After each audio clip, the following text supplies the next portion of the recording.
Hace unos pocos días se produjo un terremoto político, al menos en redes sociales, dentro de Twitter y otros lugares.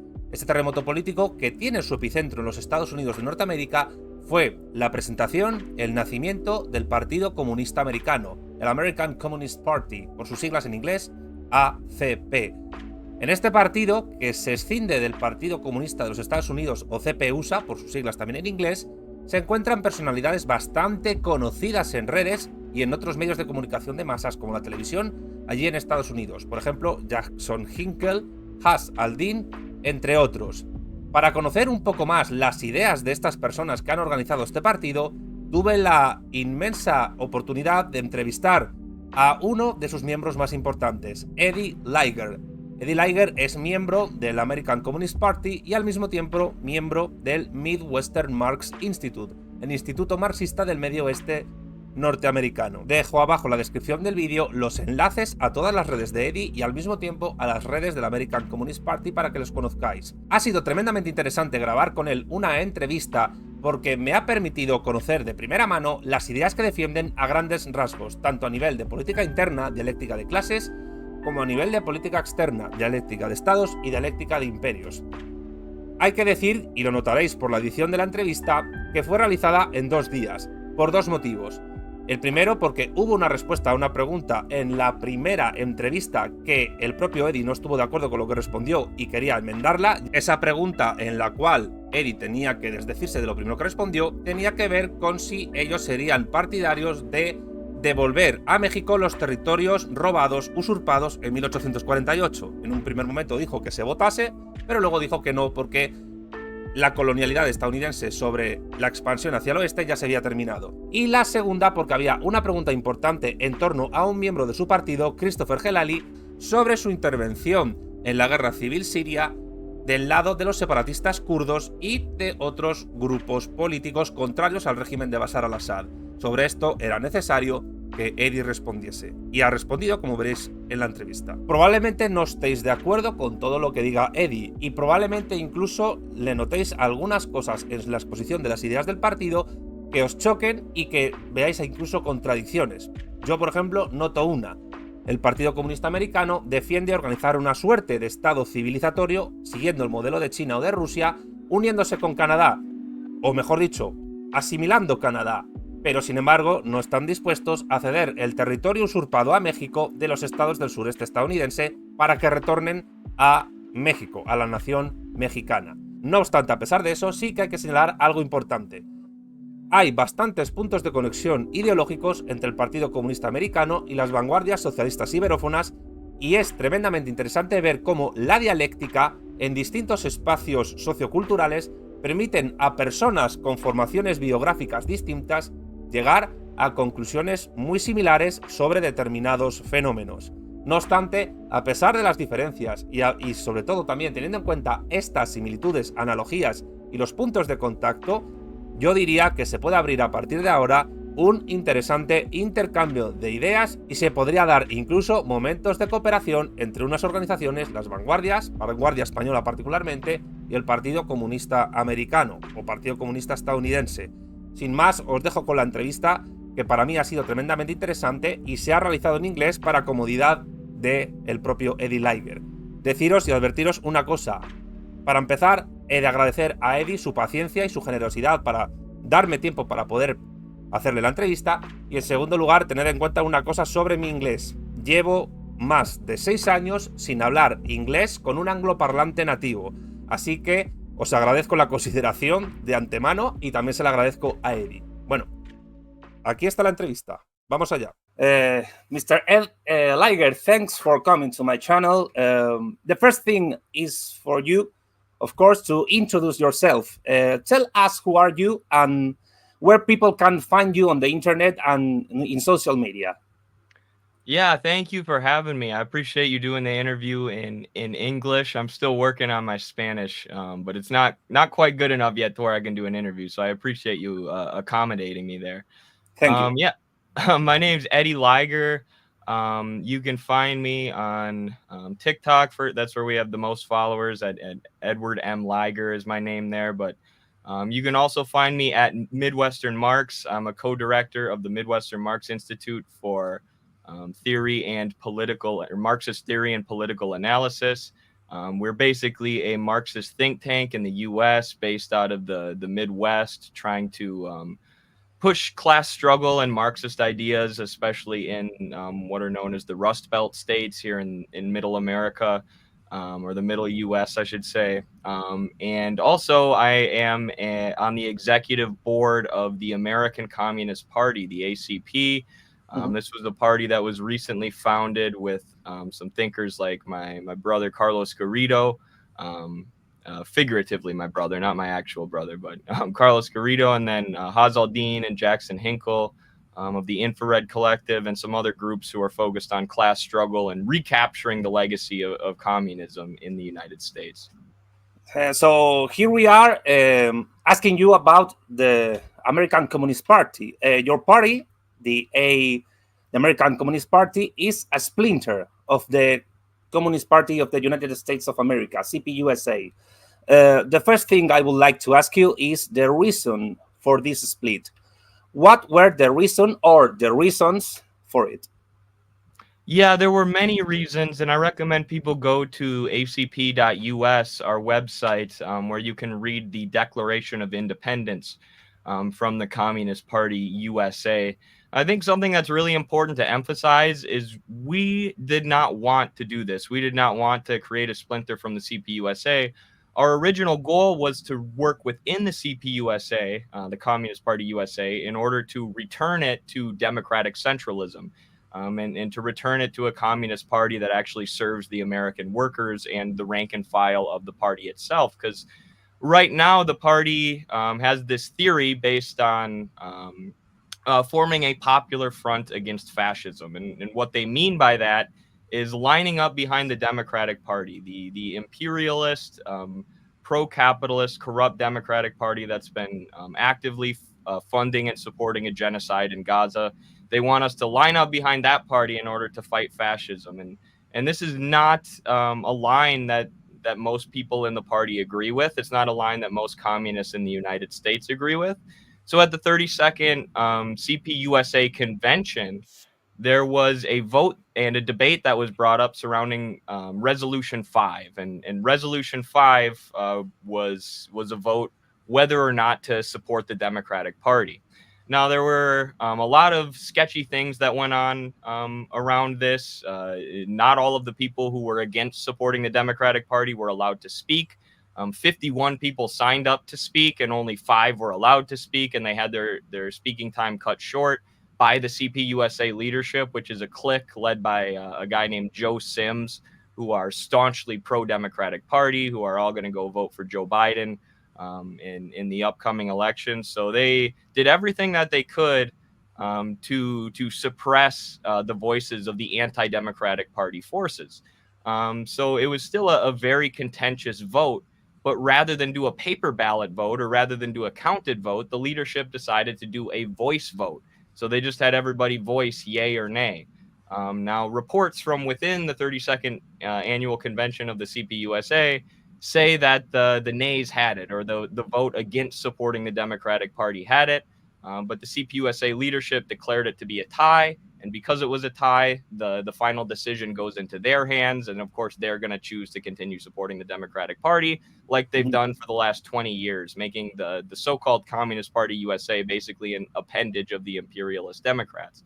So after that, there was a petition that was signed. And the petition was basically just calling for this issue to be brought up for a vote, for there to be a counted vote related to whether or not the party would support Democrats.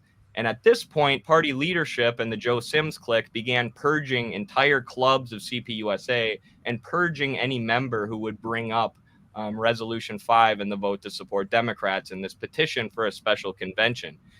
So at this point, the ACP was formed. Tons of clubs and hundreds of rank and file members split off from the CPUSA. The same thing happened with a smaller party called the PCUSA. And that's basically how the ACP was formed. But we see ourselves as the true inheritors of the communist legacy in the United States, which is the legacy of CPUSA. It's a party with great history, great legacy, But over the last 20 years, it's been co-opted probably by feds and turned into an appendage of the imperialist Democrats. So it's time for something new. So the American Communist Party is not a bunch of guys in the internet doing activism, no? Absolutely not. We have many people in the party who have large social media platforms and large social media followings. And social media is important to any modern party, any modern communist party, or any kind of political party. It's one of the main forms of communication that people use today. That being said, social media clout means nothing if you can't translate it into on the ground organizing. And this week, we've had people in Venezuela serving as election observers who are currently in danger because of the ongoing US-backed color revolution or coup effort there. We've had people protesting Netanyahu's speaking engagement in Washington, D.C., and we've been going through the process of vetting all of the new people trying to join the ACP and forming real on-the-ground clubs who are going to get to work immediately. So it's not all online. We're hitting the ground and doing the real work. Yes, of course, it's a modern form of guerrilla personalities for example, in Twitter or in TikTok or in YouTube. One of the reasons of the recent impact of the American Communist Party's social media announcement is that many of its key activists are well-known individuals in the U.S. and outside of the United States of America. You mentioned both Jackson Hinkle, Hassaldin. Hinkle stands out among them with millions of followers on X before Twitter. Hassaldin, who, if I am not mistaken, is your first general secretary, or yourself, Yes. Yourself through the Midwestern Marxist Institute. Since the birth of the ACP, you have received many, many, many attacks, both left-wing and right-wing attacks. You have been called totalitarianism, chauvinist, social fascist, Nazis.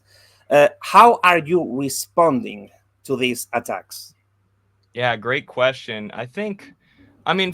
First of all, anytime you start a communist party in the West, in Europe, or in the United States, there's going to be backlash, right? There's the legacy of McCarthyism here in the United States. There's all this anti-communist brainwashing that our people have been beat over the head with for years. So they're scared of words like communism and Marxism, Leninism, and that's a contradiction that needs to be overcome through our work among the people and through our work among the masses. But I think it's more interesting to see the attacks that the party received both from the fascist right and from the Western left, as you say. And oftentimes, Western leftists are accused of being essentially foot soldiers for fascism, or foot soldiers for the bourgeois ruling capitalist class.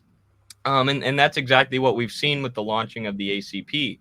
We've seen these fascists who attack us for not being racist, and we've seen these American or U.S.-based leftists who attack us as racists. And it's interesting to see how they join forces together, the left and the right, to attack anything that's genuinely communist. But the reason that we get these attacks from the left is simply because we are based on class issues, right? We are not making identity politics a focus of what we're talking about.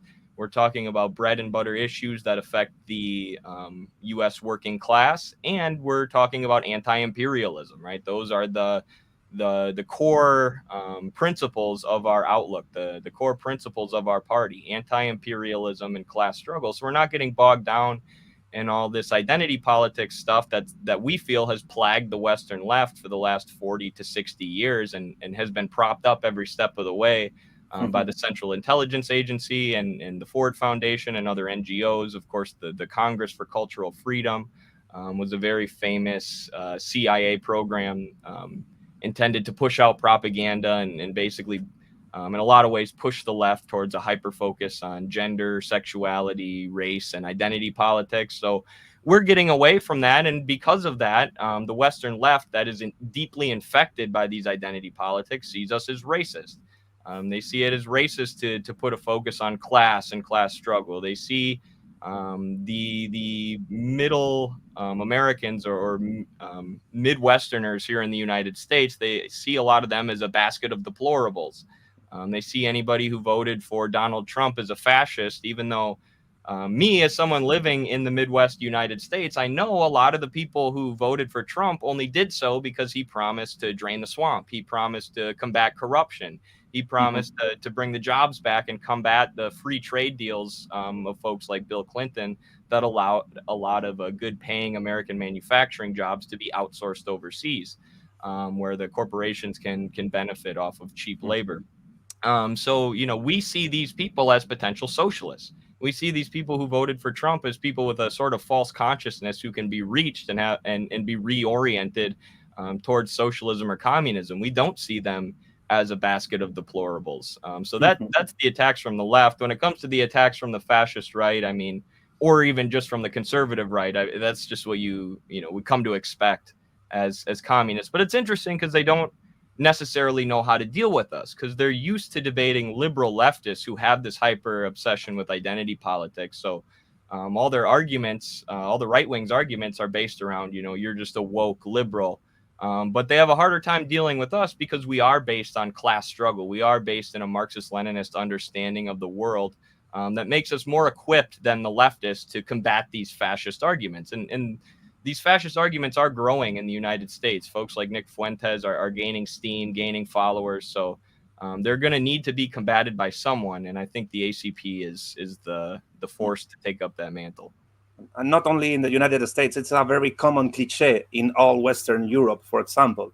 Your second answer could connect for my next question. Let's move on to more concrete questions. How do you define yourselves, the American Communist Party, ideologically? What line of Marxism do you follow? And are you anti-woke agenda? Yes, you could say we are Marxist Leninists for sure. That is the guiding ideology of our party, but in a similar vein to socialism with Chinese characteristics, you could say we're trying to build socialism with American characteristics, or Marxism-Leninism with American characteristics. Because socialism, of course, is a universal idea, but it takes a particular form in each country. Cuban socialism looks different than Vietnamese socialism, which looks different than Chinese socialism, right? The process of constructing socialism looks different everywhere, and it's based on the material conditions of that country. So one of the flaws that we think communists of the past have had in the United States is not giving their own Marxist analysis of the United States. A lot of the positions that CPUSA took back in the day, even when they were more popular and powerful, were just foisted on them from Moscow. They were just following the directions of whatever the Soviet Union did because they were the most powerful socialist country at the time. But every communist party needs to have a unique analysis and a unique strategy that's fitted to its own country. So one of the things that we've introduced at Midwestern Marx, well, this is a theory that we got from Anthony Montero, who's based in Philadelphia. But we have been upholding W.E.B. Du Bois as the father of American Marxism because he was the first person to really give a Marxist class analysis to the Civil War, the lead up to the Civil War in America, and the Reconstruction period that followed. A lot of the analyses from communists prior to Du Bois were insufficient because they didn't take into account what Du Bois calls the black proletariat, the slaves, and the class contradiction that existed between the slaves and the slave owners, and essentially the general strike that happened when the Union announced that they would be abolishing slavery and they would be accepting slaves into the Union Army. All these slaves fled the Confederacy, which acted basically as a general strike, depriving them of labor, and they joined the Union Army, where they were some of the fiercest soldiers. So this is a unique analysis that Du Bois brings to America. It's a class analysis, and it's vital to understanding our history. We need to make these Marxist analyses of our own history and use them to inform our strategy today.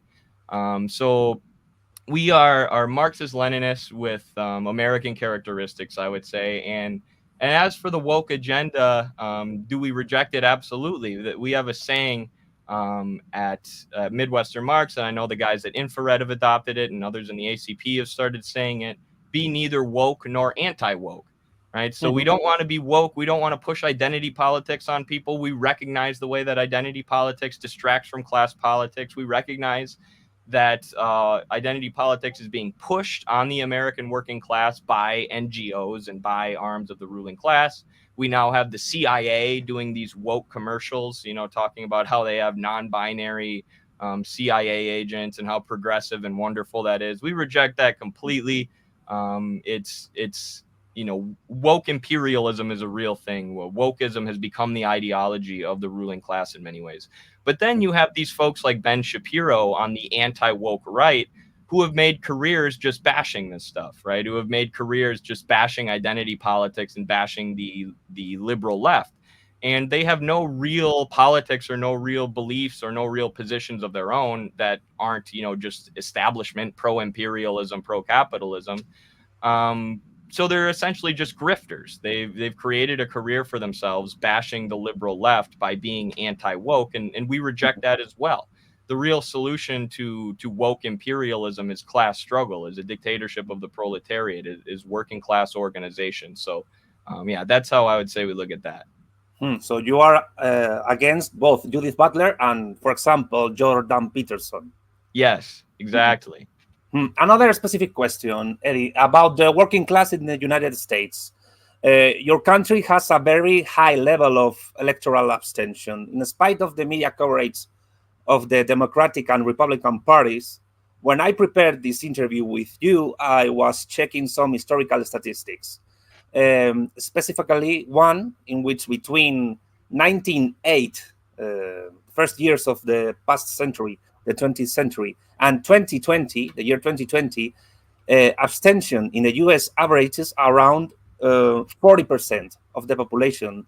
And in other words, about 40% of eligible Americans do not vote, never. Most of them are also working class. Knowing that, it is almost impossible for a communist party in the United States to win electoral representation. So what tactics and what political strategy are you going in the American Communist Party to follow with respect to the elections in your country? Do you believe that a good part of the American workers, of the United States workers, are some kind of orphaned of an electoral option? Could the American Communist Party be that electoral option? That's a very interesting question. It's something that I think about a lot. There's what we call, at least what we call at Midwestern Marx, a sort of crisis of legitimacy with the American political system. It's not, socialism is gaining in popularity in the US, but so are right-wing populists like Trump, who are just railing against the establishment. Almost nobody in this country trusts the media. It's something like less than 30% of people trust the media at all. And less than 17% of the country thinks that Congress is doing a good job. So that, combined with the fact that 40% of the country doesn't even vote, shows that really people have lost faith in the American political system. They don't think that, going to the ballot box and voting for a certain candidate is actually going to help them. Now, is that a place where the ACP can swoop in and activate those 40% of Americans who don't vote? Possibly, for sure. It's definitely something to keep in mind. There's a lot of debate, about who's better for communists to reach out to, or who's it easier for communists to reach out to, Western liberals or Western conservatives, and it's a fair question, but I think we should not forget about the Western independents, these 40% of people who don't vote because they feel like the political system has completely abandoned them. These are people who can be reached with a Marxist or communist message that says, of course, the system has abandoned you. Of course, the system is run by capitalists. The political system is just a reflection of the economic system, the economic structure of society, and the relations of production. So I do think it's people that can be reached out to. That being said, I don't think we have any illusions about our abilities to win bourgeois elections. Bourgeois elections are a tool that can be used to fight for reforms. If communist parties have won office in the past, socialists and communists have won office in the United States in the past, it's not impossible. And in the future, that's definitely something I could see us doing. CPUSA, the Communist Party USA, is technically registered as a nonprofit, which means that they can't run candidates. And every year, the leadership tells people, we're going to start running candidates soon. We're going to start running candidates soon. It never happens. because the leadership wants the CPUSA to remain an appendage of the Democrats. We have no loyalty to the Democrats, so we would be totally fine running candidates if we thought that that was a good use of resources.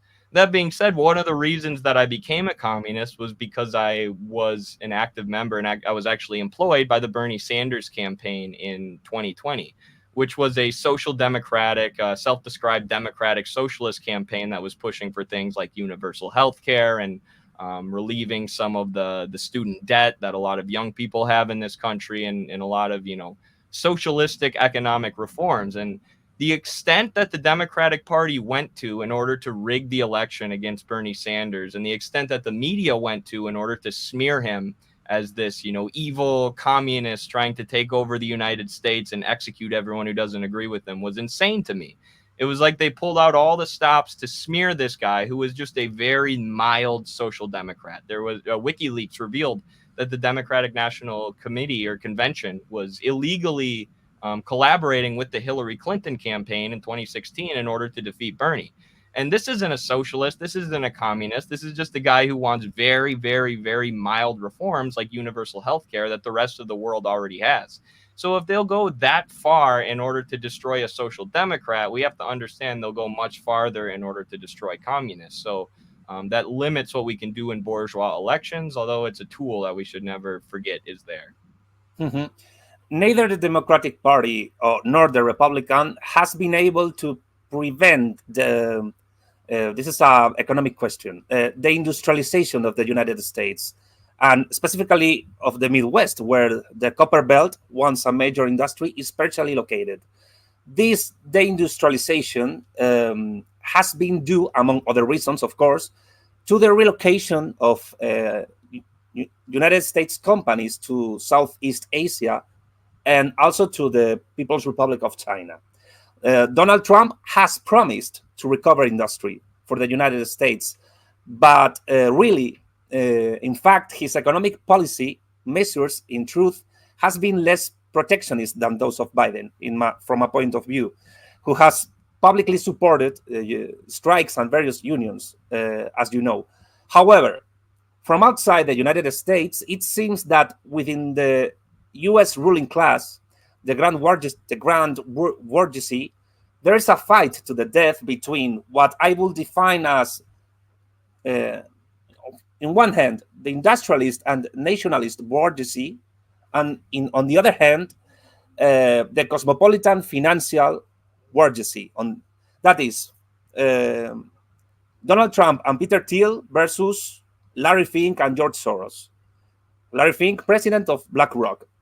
Obviously, in this dichotomy, in my opinion, the United States working class has a hard time, but it will be in its interest to opt for industrial capital rather than financial capital.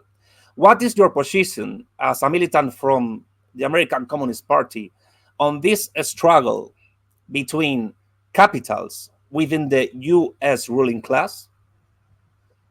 It's a very interesting question, and a question that you would only get from a fellow Marxist. I appreciate that, but I think there's a lot to be learned from China when it comes to this and their understanding of the national bourgeoisie versus the international capital. And it's not to say that China hasn't allowed foreign multinationals into their country. They have, but they've done it in a very planned way.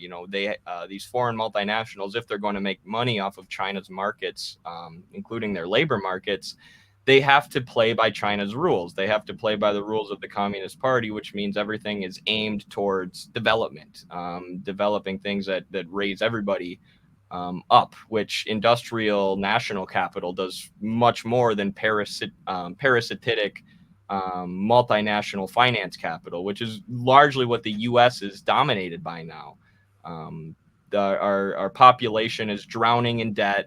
The richest people in our country make most of their money through interest payments, through trapping people in debt, both globally and domestically, and then just parasitically sucking money out of people that way. And it's far more parasitic and exploitative, I believe, than industrial capital. And this is one of the things that we've we focused on heavily. I'm not sure if you saw the ACP promo video or not, but it basically focused on reindustrialization, and especially reindustrialization of the Midwest, or what you called the Copper Belt, because that is the number one thing that everybody here, regardless of where they fall on the political spectrum, is looking for. It is reindustrialization. So we're trying to give expression to that desire that exists, sort of naturally within the working class through our rhetoric. But in terms of policy and economic policy, also, of course, we're more favorable towards, national industrial or a national industrial bourgeoisie, or even a petty bourgeoisie, than we are to the speculators on Wall Street or the Silicon Valley oligarchs in California, or, these giant financial institutions like US Bank. These are the most predatory aspects of the economy, and they're the ones who really make up the ruling class. They're the ones who really have, influence with the political system. The petty bourgeois small business owner has no control of the system compared to someone like Bill Gates. And, as a party, we would even love to, if we can get the proper investments, we would love to create more industrial manufacturing jobs in the Midwest. We would love to have jobs that are connected to the party and that treat the workers with respect, and obviously, pay them a fair wage and give them fair time off. But the profit, rather than going to shareholders, goes to the party, or part of it goes to the party. That's an idea that we've been working with as well. But, obviously that's further down the line. My next question is also an economic question. One of the big problems of the US economy, from my analysis, is that it has a strong public military and security sector, secret services, police, while the healthcare is private.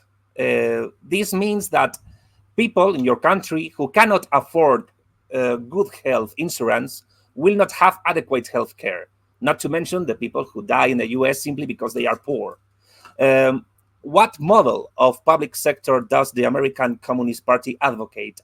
Are you in favor of implementing a public social security system in the United States of America?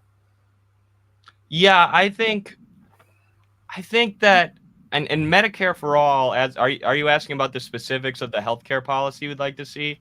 Yes. Yeah, I mean, Medicare for all is extremely popular in the United States, and it's been co-opted a lot by Democrats and pseudo progressives. They'll say that, like Kamala Harris says she supports Medicare for all, but she doesn't. She supports keeping the private insurance companies in charge. But I think Medicare for all is a good starting point to work with, at least rhetorically, with Americans, because they know what it is, and what it amounts to essentially is nationalization of the insurance industry. We're the only country that has this private insurance industry that stands in between people and their healthcare. It has nothing to do with actually giving people healthcare or distributing healthcare. It's basically just a mafia style middleman that exists to rip people off in between them and their healthcare. And at this point, 60% of Americans experience medical debt at some point. So it's not just that our healthcare system is inefficient and expensive, but it's literally trapping people in debt, which can, of course, lead to more health problems. So it's completely inefficient and working the wrong way.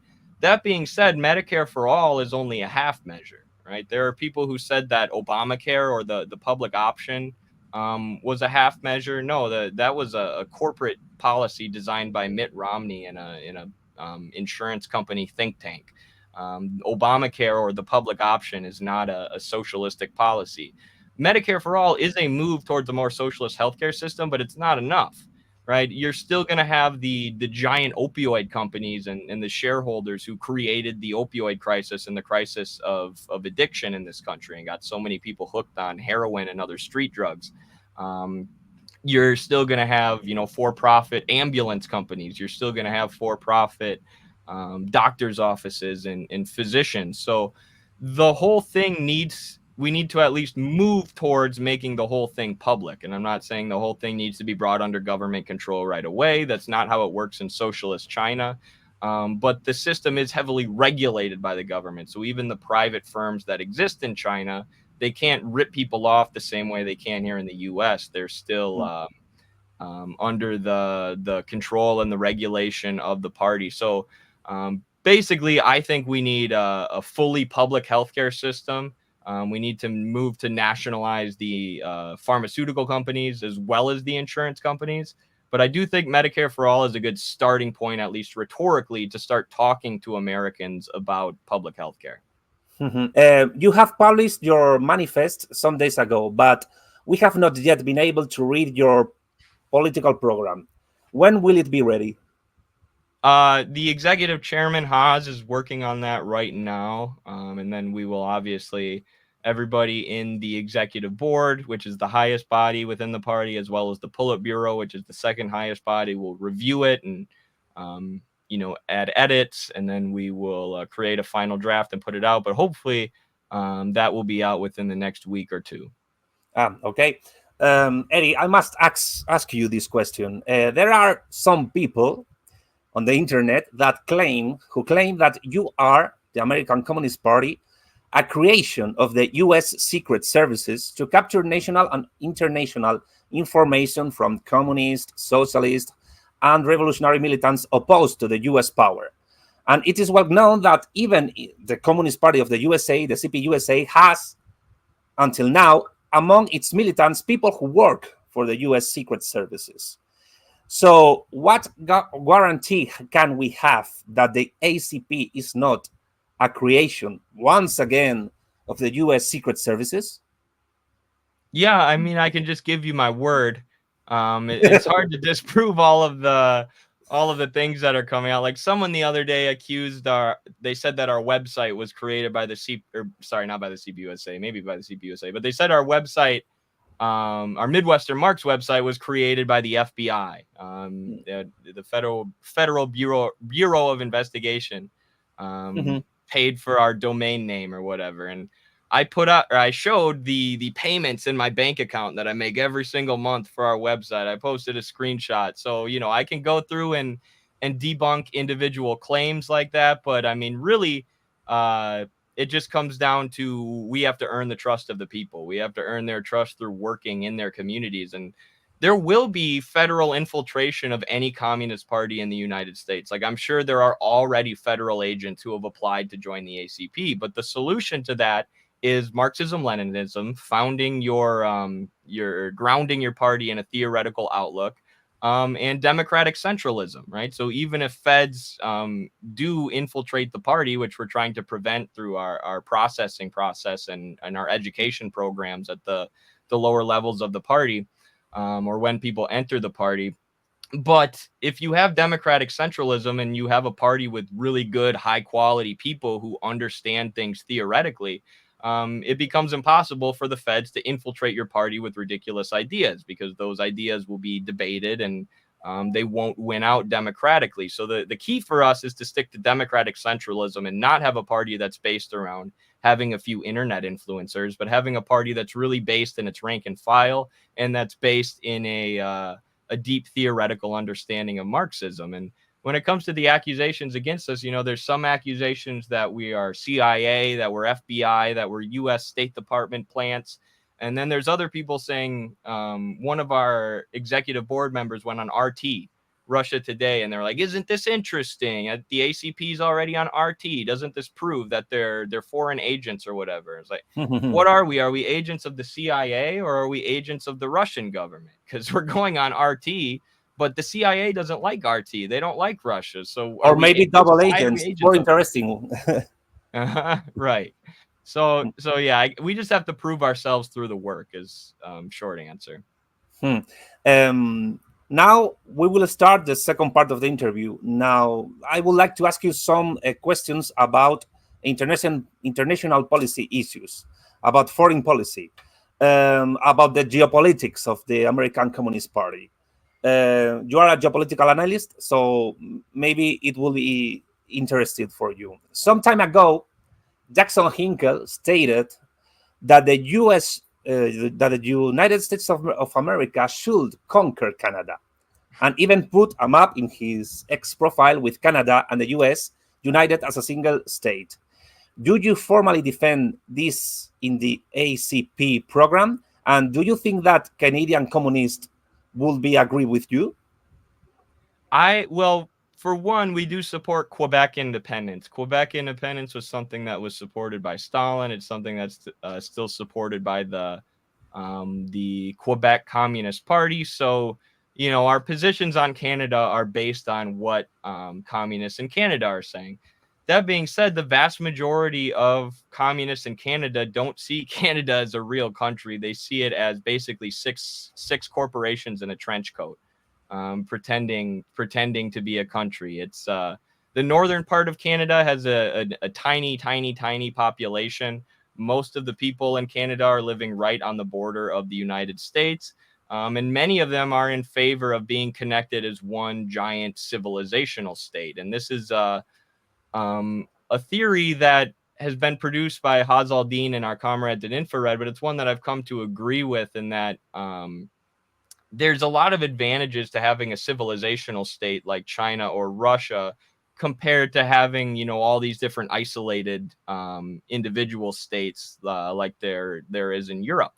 It's possible to have one state that encompasses different nationalities, like the Uyghurs and the Han in China. And, you know, Haas would be the better person to ask about this because this is more his theory. But the ACP also has this vision of one, you know, giant United States together with Canada. And the way I like to think about it is, imagine if we had a socialist revolution in the United States, if we actually overthrew our capitalist government, and then we just left Canada there as a capitalist country, basically dominated by Great Britain, and that could be used as a launching pad for regime change against the socialist United States by the UK. I think it would be pretty messed up if we had a revolution in the United States and we just left our brothers and sisters in Canada hanging, considering they have such a small population of people who are so similar to the United States culturally. So, yeah, hopefully that's a good answer. Eddie, in your conception of the United States as a civilization project, I believe that what could be defined as the Hispanic legacy or Hispanic heritage of the culture of the United States of America should be taken into account in a fundamental way. In what sense do I mean that? Because I think, from a point of view, that you cannot understand the birth and construction of your country without that legacy. In the first place, because of the rebellion of the 13 colonies against British imperialism at the end of the 18th century, the rebels and American revolutionaries like George Washington received help from France and also from Spain. And this military man and politician, who was Viceroy of New Spain and called Bernardo de Galvez, was a hero in the Battle of Pensacola in the 1781, whereby the British redcoats fled Florida, allowing Washington and his men to fight against fewer British soldiers. And Bernardo de Galvez was posthumously awarded honorary U.S. citizenship. And a statue of him can be found next to the statues of the liberators in Washington, D.C. And on the other hand, and following the idea of the manifest destiny, during most of the 19th century, the Anglo-Saxon settlers of the USA advanced towards the Pacific Ocean, not only, in truth, exterminating the Indians and reducing them to reservations, where many are still to be found today, but also taking from Mexico in 1848 more than half of its territory after a war between Mexico and the USA, and the signing of the Treaty of Guadalupe Hidalgo. However, many Mexicans continue to live in the usurped territory, and their traditions and customs continue to this day. Hence, the importance of the Chicano labor movement for civil rights in the 20th century, with leaders such as the campesino leader Cesar Chavez, must be recognized. So today, in the 21st century, there are almost 60 million Hispanics living in the United States of America. What is your assessment from the ACP, from the American Communist Party, of the Hispanic cultural legacy in the US, and what is your position on it and on the Hispanic population of the United States? Are you in favor of returning the usurped territory to Mexico, or, for instance, of organizing some kind of an Anglo-Hispanic labor movement against the U.S. capitalist bourgeoisie? Yes, I'd absolutely support the latter, organizing, the proletariat of America as it exists today, based on all of the different races and ethnicities that make up that proletariat, and the Mexican or Mexican American or Spanish American proletariat is a huge part of that, and it's something that needs to be taken into account. I remember.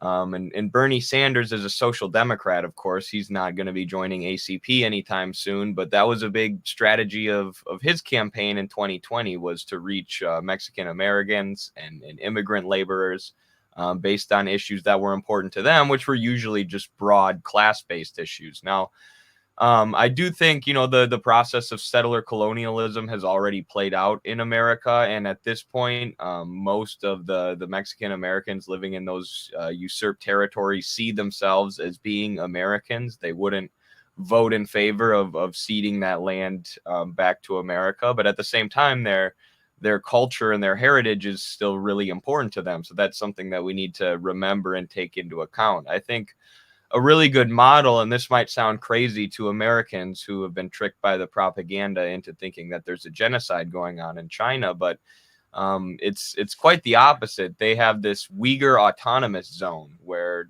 they've got an area in Western China where there's a lot of, or a very large Muslim Uyghur population. So what China's done is put in a lot of protections to try and protect their culture and to give them more autonomy over that region. So they're still part of the broad civilization state that is the People's Republic of China, which includes Han Chinese, Uyghur Muslims, and other ethnicities, but they're allowed to have their own cultural practices and their own forms of political autonomy. It's one of the most mosque dense areas in the entire world. They're allowed to have their religious practices. So I think keeping in mind the different cultural practices of different groups in America is going to be extremely important for us. And one thing we've always said too is America, or the United States, I should say, is such a large country that there's regional differences within it. There's a different culture in the American South compared to, the East or the West Coast or the Midwest. So, class struggle will even take a distinct form within different parts of the United States too, I think. But yeah, it's a great question. The second one question. The next question is a controversial one. Continuing with foreign policy, I would like to know your position on the rest of the Middle East, especially on Syria. I have been looking for information on one of your comrades, Christopher Helali, your foreign relations secretary, and found out that he fought along with some Catalan anarchists and separatists in the Syrian civil war, only half of the Kurdistan separatists. The question is, does the American Communist Party support the Kurdish PKK and other separatist movement, or do you support the legitimate Ba'athist government of Bashar al-Assad in Syria? It is well known, as you know, of course, that Kurdish separatism is supported by Israel and by US imperialism. Hillary Clinton supported the Kurds publicly. So, Eddie, do you support, as a member of your party, of course, do you support Kurdish separatism against Syria, or do you support Ba'athist and Bashar al-Assad? What do you think about Ba'athist and Bashar al-Assad, and about the attacks against the territorial integrity of Syria? I insist on this because the Golan Heights, part of Syrian territory, has been occupied by Israel since the Six-Day War in the year of 1967. Yes, I support the Assad government. It's the democratically elected government of Syria. I think the regime change efforts against Syria were U.S. and NATO-backed regime change efforts to destroy his government because geopolitically and economically it doesn't go along with the West's interests. And I think similar to how the U.S. has tried to use the Kurds in the past, the Kurds were essentially used as pawns in that regime change effort by the U.S. Now, Christopher Helali is Kurdish, so he was involved in that conflict at the beginning, but he feels the same way as me. He supports the Assad government. He doesn't support the is it the PKE or the PKK? Sorry, I'm drawing a blank. The PKK.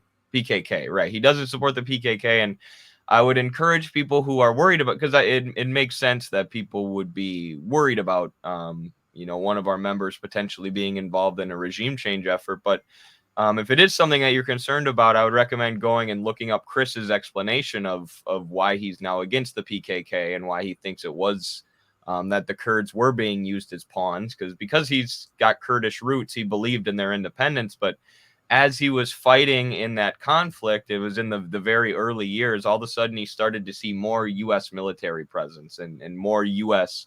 Weaponry with the Kurds. And all of a sudden the Kurds started to do these joint military operations with, the Free Syrian Army and these other regime change forces. And at that point, or even before that, is when Chris got out, when he left. And now he looks back on it as a mistake, and the way he explains it is that they were actually fighting for independence when he was there, and then the struggle eventually was co-opted and turned into a regime change effort, because we know the oppression of the Kurds is very real. There has been a lot of hardship that they as a people have faced in that region, but now Chris recognizes that they were being used as pawns in a larger U.S. regime change effort against the Ba'athist government of Syria, which we support. We support Russia sending troops there in 2014 to stabilize the situation. If Russia didn't do that, Syria probably would have turned into Libya, which is in an absolute state of disaster now, with really no central government to speak of. Syria's in much better shape. So, yeah, that's our position. Mm-hmm. Let us continue with foreign policy. I want to ask you about Latin America. By the way, Latin America is a French colonial term. I prefer to say Iberian America. Ever since the Monroe Doctrine began to be applied in the 19th century, the U.S. ruling class has always defended the phrase, the sentence of the Monroe Doctrine, America for the Americans, as you know. However, the U.S. has seen the rest of the American continent as its U.S. backyard. Although Joe Biden said that for him it was the North America's front yard. But what policy are you going to advocate in the American Communist Party in this regard? I believe you have several, for example, Carlos Garrido, I believe you have several Hispanic militants in your party, and that, for example, Carlos is one of the main theoreticians of your party. He wrote a book called I don't remember the title. Why We Need American Marxism? Yes, that is. Thank you. He's from Chilean origin, isn't it? He is Cuban. He's from Cuban. Okay. Thank you again. But what role do U.S. Hispanic workers play for the American Communist Party? And another specific question connected with this. What is the ACP's position on the Guantanamo base in Cuba? If you governed, for example, in Washington, would you return Guantanamo to the Cuban people? Absolutely. I think I'll start first with relations with Latin America and then talk about maybe the immigrant workers who are here in the United States. I think the way China phrases it is perfect. We want cooperation and mutual development with these countries. We would, on day one of the American Communist Party coming to power in a hypothetical situation, one of the first things we do is alleviate the embargo on Cuba and alleviate the sanctions on Venezuela, alleviate the sanctions on Nicaragua, and pursue trade policies of mutual development and cooperation with these countries. Cuba had one of the highest GDPs in Central and Latin America when the Pope pressured Obama to alleviate the embargo for a few years before Trump put it back on. Yes. We're absolutely strangling this island country that's right off of our border for trying to be independent, and it's shameful. It's against everything that the United States is supposed to stand for. It's starving our neighbors for being independent instead of working together with them. So I see relations with Latin America would be a huge deal under any kind of socialist government because of the legacy of Operation Condor and the legacy of imperialism there. But I see the embargo on Cuba and the sanction regime on Venezuela as a special responsibility of American communists, because we are allowing our government to starve out our comrades right under our noses, and blockade them and preventing them from developing an independent socialist government. And it's something that we should all view as disgusting, and that all of us here in the United States should view as our responsibility. I think I've been putting this forward with the other ACP members. I think alleviating the embargo should be like on the front of the ACP program. Alleviate the sanctions and embargo on countries to the global south. That should be something at the forefront of what we're talking about. Now, when it comes to immigrants and all the Spanish speakers or people from around the world living in the United States, it's a very interesting question, because a lot of these people come here through U.S. imperialism. They come as a result of the U.S. destabilizing their countries. Some of the top places where refugees are coming from are Syria, Libya, and Venezuela. All places where the U.S. has been waging, full-on regime change wars or sanction wars, hybrid wars for the past few years, and that's causing people to flee. So, we do need a regulated and a humane border here in the United States, and more so than that, we need to stop destabilizing other countries and causing people to flee here. But the people who are here, they are here, and they are Americans, and we're against this conservative, fear mongering about immigrants, because that's what a lot of conservatives will do, is they'll say all of your economic problems, they aren't rooted in capitalism, they're rooted in immigration. And then they won't even talk about the role that imperialism plays in facilitating immigration, or how neoliberalism and the ruling capitalist class benefits from unmitigated immigration to the U.S. They never talk about the deeper economic structures that are leading to immigration issues. They just fearmonger and scapegoat the immigrants themselves, the individuals themselves who are fleeing here. So, and we need to understand that, like, you have these fascists like Nick Fuentes, these white nationalists, pushing this idea that America's a white country. America's never been an all-white country. If you say that, you're against your fellow American citizen, right? As we said, we believe in a civilizational state. We believe that a multi-ethnic society and multi-ethnic socialist state is possible. And we see, immigrant workers as part of the immigrant workers that are here right now, at least, as well as those who come legally in the future, as being part of the future socialist U.S. So are you against the typically WASP conception of the United States, white Anglo-Saxon Protestant conception of the North American people, aren't you? How so? The idea that we're all like white Protestants, is that what you're saying? Yes, the WASP. Yeah. We're totally against that idea. I was raised Protestant myself. I have love for all my comrades with religious beliefs and religious leanings, but the idea that America's one white Protestant state is absurd and has never been true. Okay, but we should return to this one specific question about the U.S. Guantanamo military base in Cuba. Oh, yes. Would you return the U.S. Guantanamo military base in Cuba to the Cuban people? If you absolutely, yes, okay. That's part of our Cuba program. Absolutely, obviously, the torture that's gone on there at the behest of the U.S. State Department and the U.S. Empire is horrific. It's something that Guantanamo is something that I think the U.S. keeps just to spite Cuba as well. To say, look, we still have our military here right under your nose, and we're still using this base to torture people, which is used to justify horrific regime change wars like the war in Iraq, or which has been used for purposes like that. So I think that's another thing that needs to be on the front of an American Communist Party program: return Guantanamo to the Cubans. Okay. I have to ask you this because the point of no return that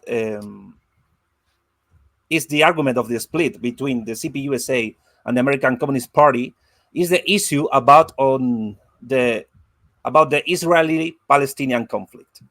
You have write about it in your manifest. You expose it in your social media, and according that what I have read in some of your media and in your social networks and on some of your activists and your comrades, you split with your first party, the CPUSA, because of maybe its subordination to the Democratic Party and its defense of Zionism. So, Eddie, what solution do you advocate for this conflict, for the Israeli Palestinian conflict that has been going on since 1946, since the end of the Second World War? Right. I'm definitely speaking for myself here. I don't know that we've hammered out an ACP position, but I think Okay. all of my comrades in the ACP would agree with me on the analysis I'm about to give. But we believe in one free, democratic, multi-ethnic state called Palestine. We believe that the Zionist entity is an artificial entity that has been placed in the middle of the Middle East by Western powers. And it's not possible for Israel to exist so long as it's an ethno state. Now, people have been pushing the two-state solution for a long time, under usually with the argument that the two-state solution is more realistic. It's more realistic that you have, the West Bank and Gaza that are Palestine, and they have their own state. And then you have the state of Israel, maybe after giving back the land that was stolen in 1967. That's usually the idea. But when has the state of Israel, especially now under this far right leadership of Bibi Netanyahu and the right wing coalition that includes people like Itamar Ben Gvir, do you really believe that they are just going to stop expanding, that they're going to stop killing Palestinians, that they're just going to take their state, give back the 1967 land, and then live peacefully? No, it's a fascist entity. It's an ethno-nationalist entity. The Zionist religion is not religion, basically is a religion. The Zionist ideology is an inversion of the Nazi ideology that accepts the anti-Semitic premise, which says Jewish people cannot live in Europe, so they need to either be exterminated or go somewhere else. The Nazis used that to say we should exterminate the Jews. The Zionists used that to say we should exterminate the Palestinians and steal their land. But both are based in this anti-assimilationist ideology. And it's always been based in expansionism and the ethnic cleansing of the Palestinians. Ever since Zionism started to take hold in European Jewish communities in the late 1800s.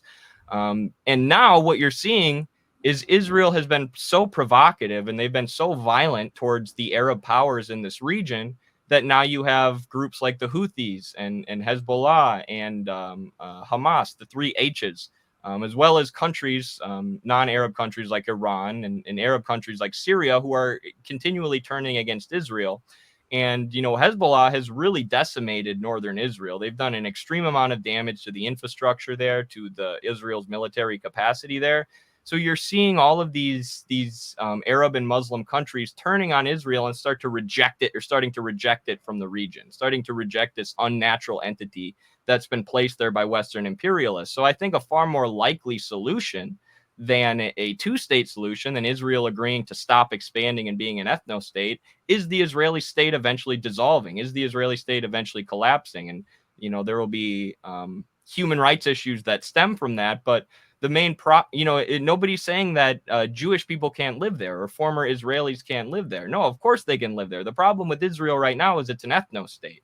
They don't allow Arabs to live there. They massacre Arabs because of their ethnic background. So, we want a place, a Palestine where Arabs and Jewish people can live freely and can live in a multi-ethnic state, but so long as the Zionist entity exists as an ethno state, it has no right to exist, and we think that it will eventually be dissolved. Another question: you denied to be Putin's agents and to be paid by Moscow, but what is your position on the war between Russia and Ukraine?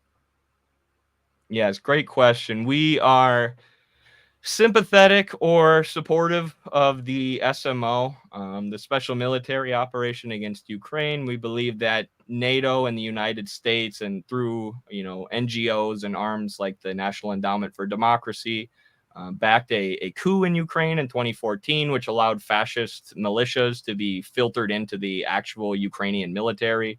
And then they started waging a war against people in the Donbass region of eastern Ukraine. We've had members of our party like Chris Halali who have been to the and Jackson Hinkle who have been to the Donbass many times and who have talked to these people about the years, how long was the 7 or 8 years of artillery shelling and oppression that they faced under this fascistic regime that was making moves to ban the Russian language and trying to erase Russian culture from Ukraine. And of course, these people in the Donbass are mostly ethnic Russians, people who wish the Soviet Union never fell. So there's a cultural divide between the ones in Western Ukraine and the ones in Eastern Ukraine. Now, I think Western Ukraine is its own culture. It is its own nation. So I don't know if the best solution is for Russia to annex all of Ukraine. But when it comes to the special military operation and annexing or liberating the areas of eastern Ukraine known as the Donbass, NATO basically forced Russia's hand. Russia didn't want to do that. NATO kept training up troops at their border. They kept floating the idea of adding Ukraine to NATO, which Russia repeatedly said was a red line. And the Donbass People's Republics requested that Russia do the SMO 10 times before Russia actually did, before they actually launched a military operation. So it was Russia having their hand forced by imperialism, and it's tragic to what's happening in Ukraine. An entire generation of Ukrainians is being traumatized and killed. But that's something NATO created, not something that Russia created. Mm-hmm.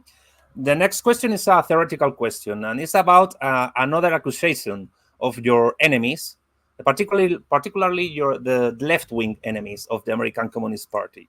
You have also been accused for being Duginists, that is, of being followers of the political and philosophical theories of the Russian philosopher Alexander Dugin, specifically of his fourth political theory, a theory that affirms that the three main ideologies of the 19th and 20th century, liberalism, communism, and fascism, are Western, in his opinion, in his point of view, Western political theories that have failed, and that therefore it is necessary to build a fourth one, the fourth political theory. What is your position on this matter? I am not the best person in the party to ask about this. I haven't read much Dugin. A lot of that is coming from Haas and Carlos Garrido, who's a philosopher and theoretician. The conversations that he and Haas have about Dugin are very interesting and are more in depth than what I can provide. But I'll give my understanding the best that I can. I see Dugin. I don't think he's a fascist the way he's portrayed in the U.S. for one. I just don't think that's an accurate descriptor based on what I've read from him. But I think he's a product of his times. He was coming up at a time when communism was collapsing in the Soviet Union, and when it was becoming harder and harder to stand up for communism and to say I'm a communist. And we saw a similar thing happen in the United States at this time, probably the same in Europe, where with the fall of the Soviet Union, a lot of communists just became liberals. They essentially just gave up on communism. They're like, well, the CIA was right. Communism fell. It doesn't work. We'll just become liberals now. So, that was kind of the attitude at the time. This sort of end of history ideology was being pushed really hard. So I think a lot of people in Russia were disillusioned with communism and they were looking for something new. And I think that's basically the kind of historical context that Dugin comes out of. Now, what Haas says is that you can't just read Dugin. You have to read Dugin through a Marxist-Leninist lens. So there's areas where Dugin is, chauvinist or even a little bit imperialistic. But I think, if I could be wrong about this, you would have to ask Haas, but I think the aspect of Dugin's theory that he likes when read through a Marxist-Leninist lens is the idea of the civilization state. Is this idea that countries like China and Russia that encompass many different nationalities within one state and within one civilization are more difficult to crush than smaller, more isolated countries when it comes to capitalist or U.S. imperialism or Western imperialism, as I'm sure Dugin sees it as. So, and I agree with that. I think it's an idea that's very applicable here in the United States, rather than balkanizing the United States, which is what a lot of ultra leftists are calling for, you know, uniting all the different nationalities here into one socialist civilizational state. And if I was interviewing you, I would have lots of questions about Spain and how you look at the situation there in terms of Catalonian independence and whatnot. But we can leave that for another day. I'm against Catalonia independence. I kind of figured. I'm curious. My last question for you, Eddie, again about international relations. In this case, about the relation between United States and the People's Republic of China. From your point of view, what kind of relationship do you advocate the U.S. should have with China? A cooperation one, a friendship one, or hostility one, as advocated by both Democrats and Republicans, specifically Trump. What is your position? What is the position of the American Communist Party, on the Taiwan issue and the China's claim of sovereignty over this island? Yes, we view China as a socialist republic. You know, we're not these leftists who claim China isn't socialist. We want mutual development and cooperation with China. I always say that the U.S. should join BRICS. I just feel like that's a provocative but true thing to say, because the U.S. always sees themselves as being opposed to the BRICS countries. But why not join in mutual development, trade cooperation with countries like China? But it's very clear that China and Russia are the number one enemies of U.S. imperialism and of NATO right now. NATO said that in their 2017 summit, that China and Russia are their number one targets going forward, the countries that they want to destroy. So we are, of course, you know, against U.S. imperialism and the ruling class of our country destabilizing these countries, and we're against them using Taiwan or Ukraine as launching pads of regime change efforts against Russia or China. And, you know, I see the U.S.'s goals in Taiwan as being very similar to what the U.S.'s goals were in Ukraine, to use it as a launching pad for regime change. And Ukraine, you know, of course, was granted sovereignty by the Bolsheviks and by the government, but with Taiwan, that was never the case. It's always been a part of China. This is not a claim that was invented by the Communist Party of China. It was a claim that they inherited from the Kuomintang, because when the PRC was founded, obviously the Kuomintang was in power, and they saw Taiwan as part of China, and it had been for, you know, well over 100 years. And you know, when after the Civil War, during, a lot of the Kuomintang went and fled to Taiwan, and it became kind of their base.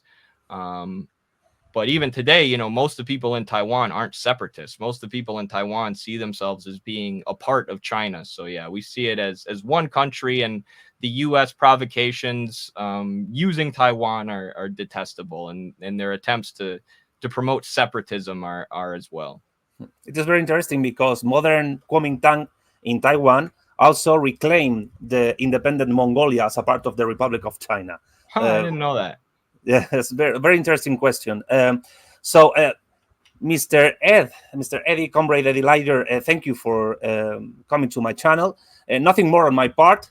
And as I always do in my meetings, in my interview with people on my YouTube channel, I give you total freedom to dismiss, to end this interview as you wish. So the last words is yours. Thank you very much. Really appreciate you having me on. Big fan of your channel. It's helping me learn Spanish, so I really appreciate that. Check me out at YouTube and X at Midwestern Marks. And check out acp.us to either join the party or read our declaration and learn more. And then at ACP Maine is our X account if you want to follow the party there. But yeah, really appreciate you giving me the platform and for accommodating me by doing it in English, and would love to talk to you again or have you on our channel. Thank you very much. So bye. See ya. Este vídeo, así como el resto de vídeos que aparecen en mi canal de YouTube, serían imposibles de realizar sin el apoyo económico de mis Patreon, de mis patrocinadores, griegos, romanos e hispanos, sin los cuales el avance técnico de este canal sería inviable. Si quieres apoyarme económicamente, abajo en la descripción del vídeo puedes hacerte patrocinador. También puedes apoyarme suscribiéndote a mi canal de YouTube. para que recibas más contenido de materialismo político audiovisual. Cada vez somos más y vamos a más. Si este vídeo en concreto te ha gustado, por favor dale pulgar arriba. Deja también tu comentario abajo para apoyar el vídeo y para dar tu parecer sobre el contenido que acabas de ver, así como de otros vídeos de mi canal. Comparte este vídeo, así como otros de mi canal, con familiares, amigos y allegados para así dar a conocer mi trabajo. Puedes encontrarme también en redes sociales, en las cuales también hay mucho contenido de todo tipo. Estoy en Twitter, estoy en Instagram, estoy en Facebook, estoy en TikTok y estoy en Telegram. También tengo podcast, donde se vierte en formato de audio todo lo que aparece en este canal. Estoy tanto en iVoox como en Spotify. Y por supuesto, toda mi obra, todo mi contenido también lo puedes encontrar en mi página web www.armesilla.org. Sin más, me despido, un saludo a todos y hasta la próxima.